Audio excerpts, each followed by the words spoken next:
Parashat Vayishlach. Grandfather Jacob has left Laban land. He's returning to his ancestral home, and he's even in the midst of dedicating the monument at Bethel. He went to Bethel, Beit El, the house of God, on his way to the diaspora, when he was forced out of his father and mother's home because Esau was about to kill him. And at that spot he prayed to God to restore him safely to his ancestral homeland. Now, after 22 years with Laban, he has returned. He's disgorged the Esau that was within him in that nocturnal wrestling match. And he's in the midst of dedicating the monument at Beit El, Bethel. And then in medias res, in the midst of his rededication, as he had promised God he would do if he was returned safely, there's a verse which doesn't seem to fit at all and discusses a personage that we have never met before in the Bible. Vatamat Devorah meineket Rivka. Devorah, who was Rebekah's nanny, Yaakov's mother's nanny, died. Vatikover mitachat leveit El. And she's buried beneath the monument in Bethel. Tachat ha'alon, beneath an oak tree. Vayikra Shemo, and he, Jacob, called the name of the monument Alon Bachut, the monument of weeping. But Bachut is a plural noun, and it probably should be translated the monument of the double weepings.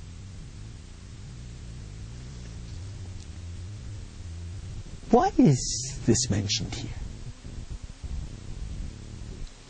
And of course, I once heard from my great teacher, Rav Soloveitchik, Zecher Tzadik Livracha, that this is a matter of gratitude. This woman was his mother's wet nurse, his mother's nanny, and probably his nanny as well, served as a kind of grandmother figure in the household. And what this shows is that Jacob, in the midst of his wanderings and busy return home, he has gratitude to that woman. And he makes a funeral for her and weeps over her. Rashi actually adds that she had been dispatched by Rebekah to inform Jacob that indeed he could come home, that Esau was no longer about to kill him. And he expressed this gratitude when he saw that she had died by giving her the right kind of funeral. Rashi goes one step further. What is the double weeping? And Rashi remarks that masked within the double weepings is the fact that Rebekah also died. And it was in effect a double funeral. I must add something else. Is it not amazing that the Bible does not tell us of Rebekah's death and of Jacob's mourning for his mother? This was the mother who loved him. This was the mother who secured for him the birthright, as well as the blessings. How come her burial is not mentioned? How come a monument for her is not created forthrightly, publicly,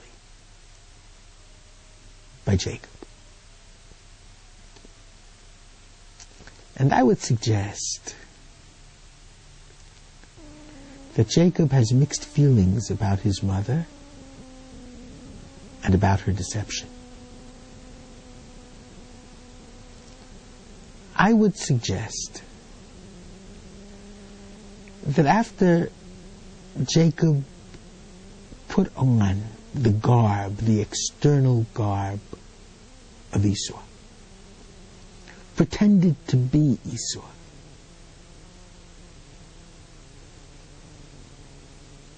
something happened to Jacob. First of all, he was hounded with this deception to the end of his life. He's given the older sister instead of the younger sister by Laban.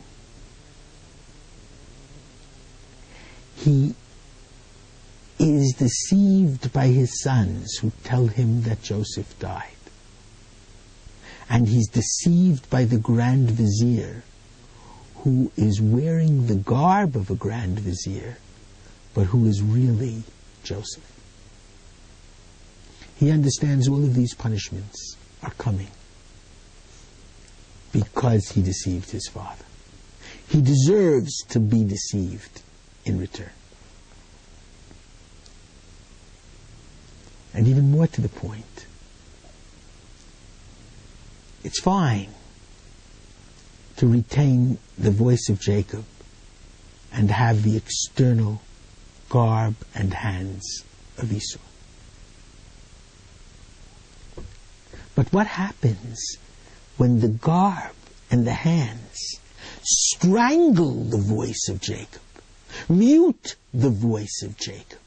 What happens when Esau takes over? Because that's what happened with Jacob. He out-Labans Laban. In Parshat Vayetze, he becomes Mr. Feilishtik. And he manages to get so many spotted and striped and speckled sheep by using not such kosher machinations.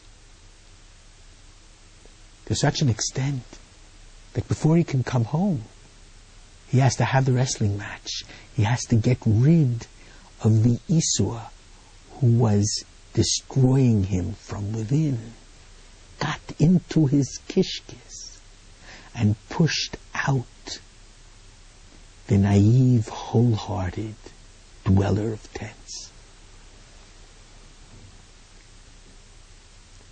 So he sort of blames his mother. And he doesn't make a monument for her. And there is no mention of her death and his mourning. But Jewish history is determined, and we realize it now, that Mother Rebecca was completely correct. Because you see, and the best proof I can give you is exactly what is happening today. You see, to a great extent, what is happening all around us is a repeat of 1939. All the nations are against us. Mahmoud Abbas is circulating and even circulated before the UN the big lie, a greater lie than that of Goebbels, and most of the Western world is gobbling it up. We've become South Africa in their eyes, an apartheid nation. Nothing could be further from the truth. And it would be like 1939 and everyone would be scared stiff.